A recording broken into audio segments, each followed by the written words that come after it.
I recently read the book Deep Work by author Cal Newport.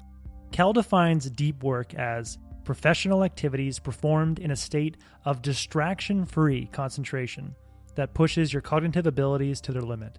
These efforts create new value, improve your skill, and are hard to replicate.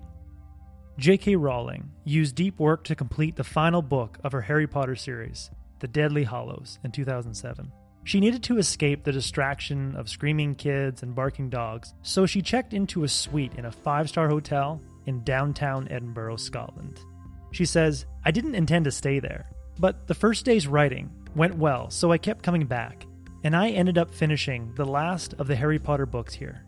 Bill Gates used deep work in 1974 to program the first version of BASIC in just 8 weeks.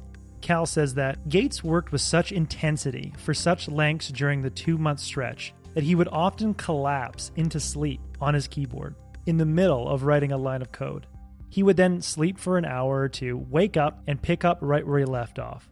The basic software that Gates wrote in 8 weeks while in a state of deep work became the foundation of a billion-dollar company.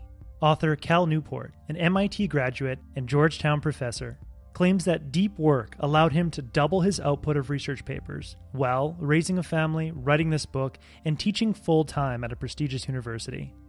The first 2 cases, Gates and J.K. Rowling, might be extreme, as most people don't have the ability to go off the grid and do deep work for weeks at a time. But Cal shows that we can maintain a busy schedule and still find ways to do deep work and produce significant results in our lives that others find hard to replicate. But how exactly does deep work lead to these best-selling books, innovative products, and elite levels of productivity? Well, neuroscientists have found that intense periods of focus in isolated fields of work causes myelin to develop in relevant areas of the brain. Myelin is a white tissue that develops around neurons and allows brain cells to fire faster and cleaner. So in a sense, when we practice deep work, we upgrade our brains and allow specific brain circuits to fire more effortlessly and effectively. The brain upgrade we get from deep work allows you to rapidly connect ideas and uncover creative solutions. In today's economy, the ability to do deep work is increasingly valuable and increasingly rare. It's valuable because when you produce something great in our hyper-connected world, it has the ability to spread to billions of people. Producing something great is necessary to stand out amongst the noise and avoid being forgotten by the flood of information that we deal with on a day-to-day basis. Think of your last tweet. How long did it last?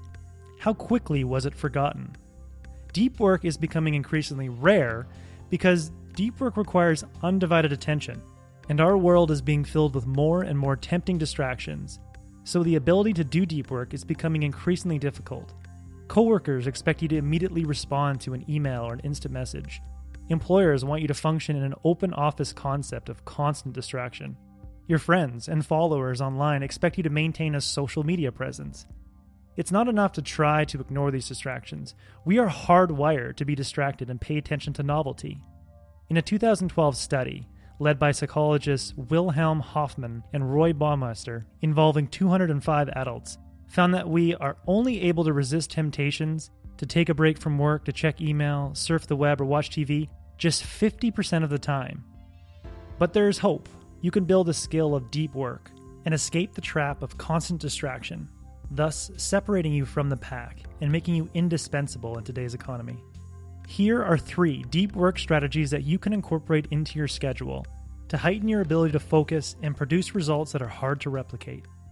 First, schedule your distraction periods at home and at work.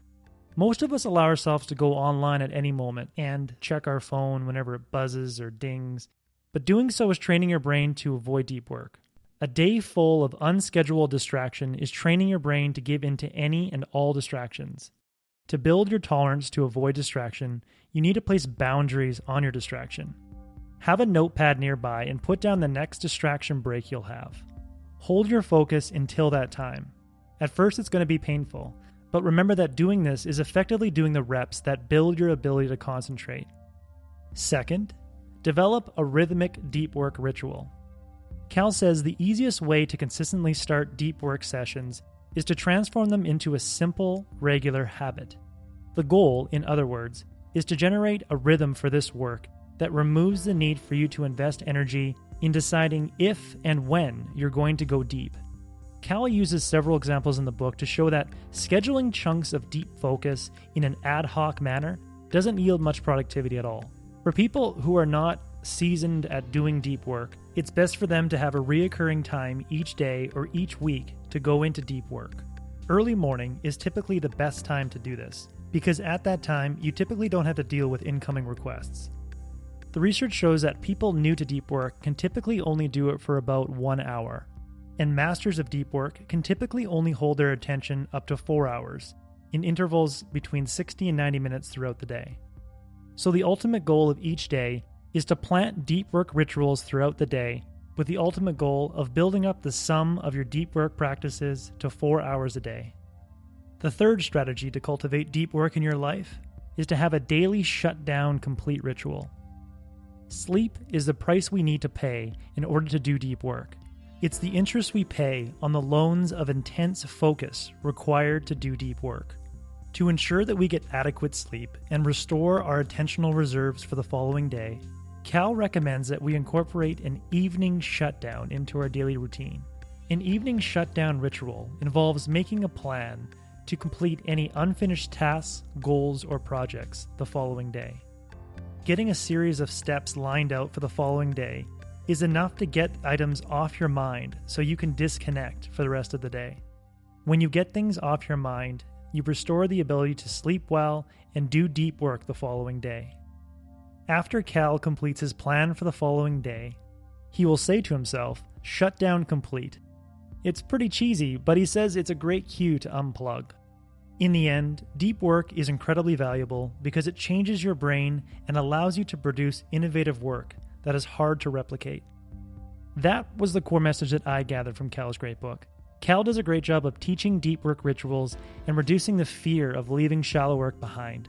I highly recommend this book for anyone looking to make something meaningful in this world. If you would like a one-page PDF summary that includes the steps needed to build a deep work ritual, just click the link below and I'd be happy to email it to you. If you already subscribe to the free Productivity Game newsletter, this PDF is already in your inbox. Thanks for watching.